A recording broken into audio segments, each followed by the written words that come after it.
Hall, open three. Oh, what a sight for Lexie Hall. She has needed that one to drop. Caitlin Clark's reaction to Lexie Hull's shot says everything she's watching from the sidelines as her teammate finally breaks her shooting slump with a three-pointer.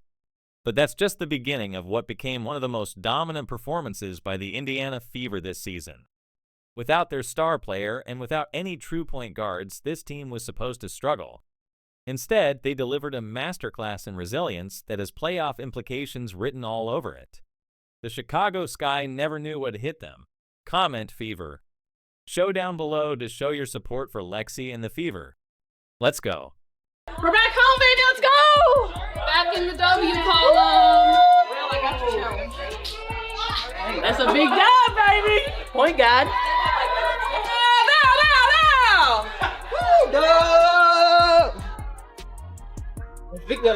Picture the Fever's worst nightmare coming true back-to-back losses that nobody saw coming.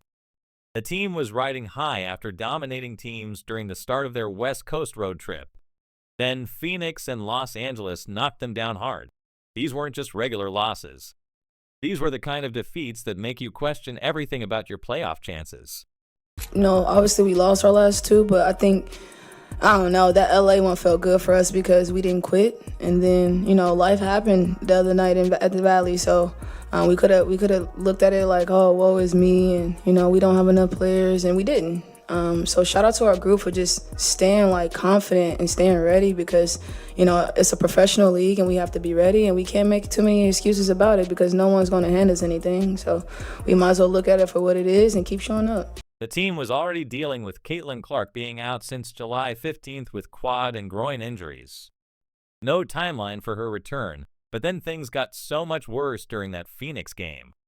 Sydney Colson went down with an ACL tear in her left knee during the first quarter. You could see it happen in real time. Her season was over just like that tonight. Unbelievably proud. I think this is the most resilient team I've ever been a part of, and I say that wholeheartedly. We've had a lot of mishap happen throughout the course of the season. I think throughout the course of it all, we've stayed resilient, and you guys get to see us at our best when we stay together and be resilient. So shout out to my girls tonight because I think it took everybody. Everyone played a piece, played a role, and I think that's how we got the dub. But here's where it gets really devastating. Ari McDonald broke a bone in her right foot during the fourth quarter of that same game, 2-point guards. Same game season, ending injuries for both of them, the roster was completely empty at the point guard position.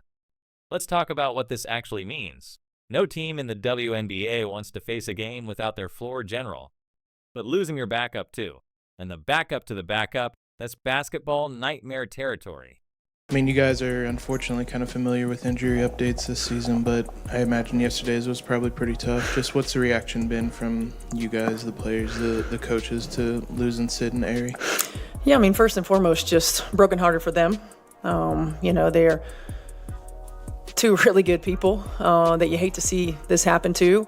They've been an integral part of what we've been doing, and so hate it for them. Unfortunately, it's part of the deal, and we've got to roll with it. And we've got players in that locker room who believe in one another. Players in that locker room who are as competitive as all get out.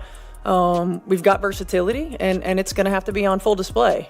So I think now it's about playing to honor them, right, and playing for them. Coach Stephanie White had to figure out rotations on the fly. She talked about using a by-committee approach to running the offense that's coach speak for. We have no idea what we're doing. You don't have any healthy point guards and you're not able to sign anyone for tonight's game. Just for tonight specifically, what is your plan kind of running point? We'll have to do it by committee, certainly. We've been utilizing AB to initiate offense throughout the course of the season, so we'll use her, continue to use her. Sophie, at times this season, particularly early, ran some of the point for us as well. So we'll utilize her and Kelsey can initiate offense too. So I think the most important thing is that we aren't going to be able to do every play in our arsenal. We'll have to play a big lineup. We'll have to simplify.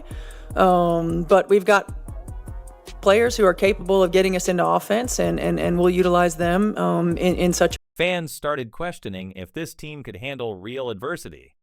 The front office couldn't even make trades because the deadline had passed.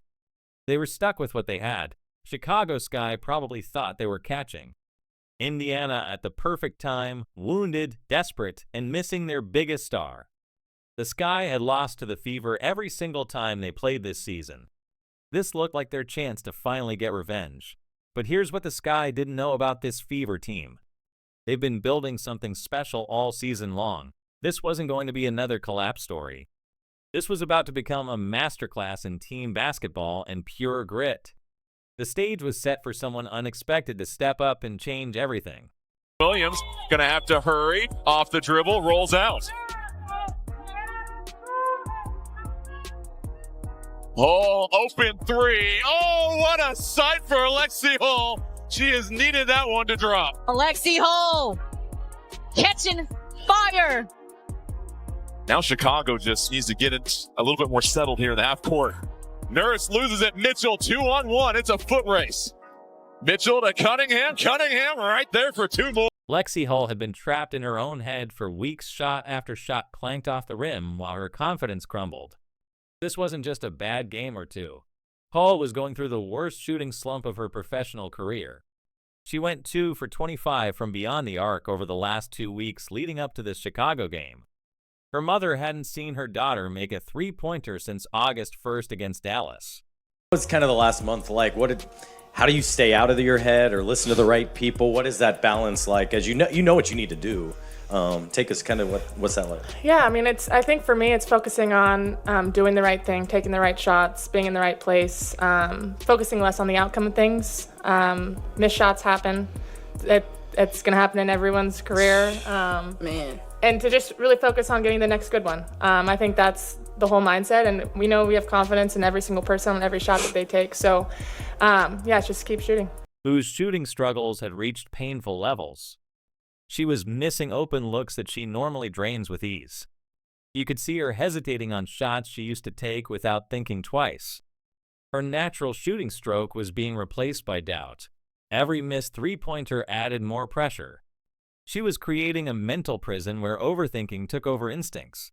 Lexie, what was it like to finally break out of that slump, and especially on a night when when they needed you to? Yeah, I mean, it feels good. It feels good to see the ball go through the net. But I think, every game, regardless, you're making shots, you're not, it feels really, really good to have your teammates behind you. And I definitely feel that every day. And it's fun. It was fun today to get to celebrate some of those. The Phoenix game showed just how bad things had gotten. Hall went 1 for 11 from the field and 0 for 8. From three-point range, 2 points total. Arguably her worst offensive showing of the season.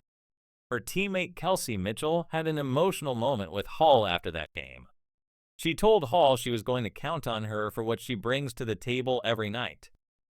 Hall, open three. Oh, what a sight for Lexie Hall. She has needed that one to drop.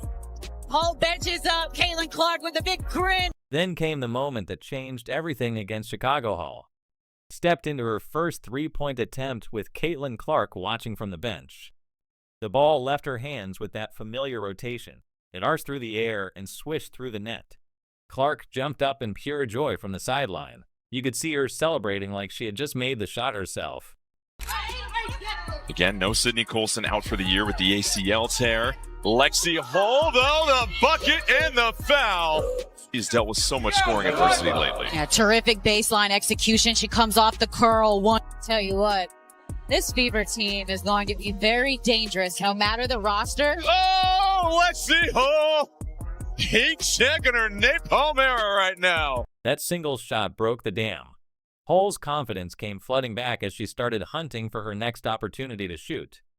She finished 4 for 6 from three-point range, but the statistical story doesn't capture the real story.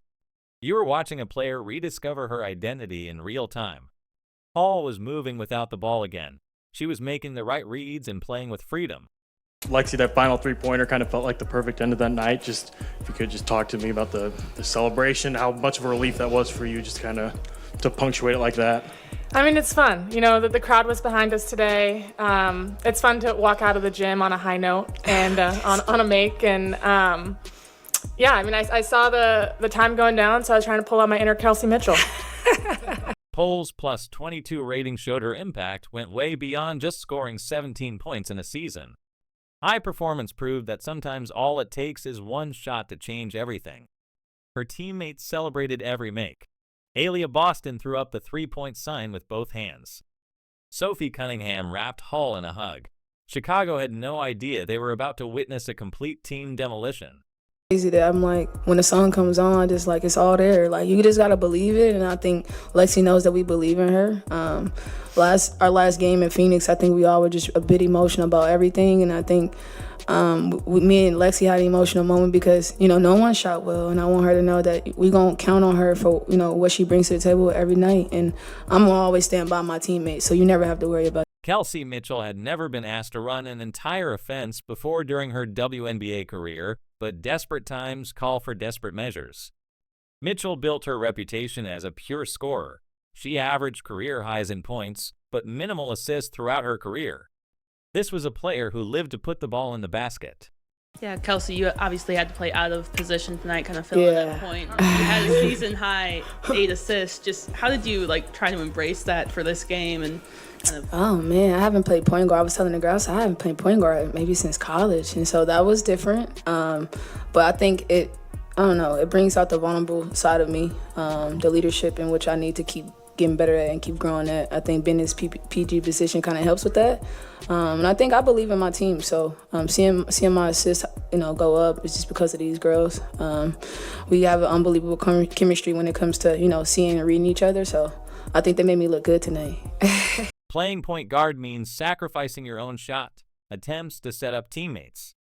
That goes against every instinct. Mitchell has developed over 7 seasons in the league. Coach Stephanie White mentioned that Mitchell had initiated offense at times during the season alongside Aaliyah, Boston, and Sophie Cunningham, but running the show full-time, that was completely different territory. To add to that, I think Kelsey's not giving herself enough credit. Her and Sophie putting themselves before the team, making sure that they're sacrificing, playing out of position, doing things that they don't normally do, maybe uncomfortable, but I think they both really did a great job of sacrificing in those moments and doing what the team needed to do. My girl, sexy Lexie. But then something clicked. Mitchell started seeing the floor differently. She was finding passing lanes she never noticed as a shooting guard. Her court vision opened up as she began threading passes through tight windows. She was setting up easy baskets for her teammates with passes that surprised even them. Coming off the screen, trying to create some separation. Comes up to Boston and trickles in. The transformation was remarkable. Mitchell wasn't just managing the offense, she was conducting it like a seasoned floor. General White had said they would have to simplify their plays and utilize a bigger lineup, but Mitchell was making it look anything but simple. More settled here in the half court. Nurse loses it. Mitchell 2-on-1. It's a foot race. Mitchell to Cunningham. Cunningham right there for 2 more. Chicago's defense had no answer for Mitchell's dual threat ability. They couldn't decide whether to stop her shot or her passing. Every time they committed to one thing, she did the other. When they played her for the pass, she scored. When they focused on her scoring, she found the open teammate. Cunningham thought about it this time, puts it on the deck. A deflection, bodies flying to the floor. Mitchell controls, 8 to shoot. Mitchell, hesitation in the paint. The floater off the window. And here is Kelsey Mitchell getting downhill. Little sidestep into the floater. Pivoting, pirouetting, tough shot, well defended. Mitchell trying to attack Allen. Step back tray. Mitchell buries it. Mitchell finished with a season high in assists. This proved that great players find ways to impact winning no matter what position they play. She had completely reinvented her game in one night. Her teammates were getting better looks than they had in weeks, but the real fireworks were just getting started. On the other side of the court picture, this team, once the playoffs come along, they have resilience under their belt. They have gritty games that tested their character, and they'll have Clark back in the lineup ready to dominate. This victory without their superstar proves the Fever have built something deeper than just one player carrying the load. While other teams rely on individual talent, the Fever are developing the kind of chemistry that wins championships. Coach Stephanie White emphasized the importance of bringing in quality human beings who want to pull for one another. That team-first mentality shows up in moments like this. When Hull was struggling with her shot, her teammates kept finding her. When Mitchell had to play out of position, everyone adjusted their roles. It's now Van Lith on the island. Mitchell trying to create a little separation. Oh, the hezzy and the smooch off the window. Kelsey Mitchell. Can't guard her off the bounce. The hezzy, the floater, the kiss off the glass. Parades the baseline back up top. Working again. Westbelt. Step back three. Rolls it in. And that is a long two this time. Confidence is back after breaking out of her shooting slump. Mitchell has unlocked a new dimension to her game as a facilitator. Boston continues anchoring everything in the paint with her steady presence. These aren't just individual improvements. This is a supporting cast around Clark that's no longer just role players. They're legitimate weapons who can take over games when needed.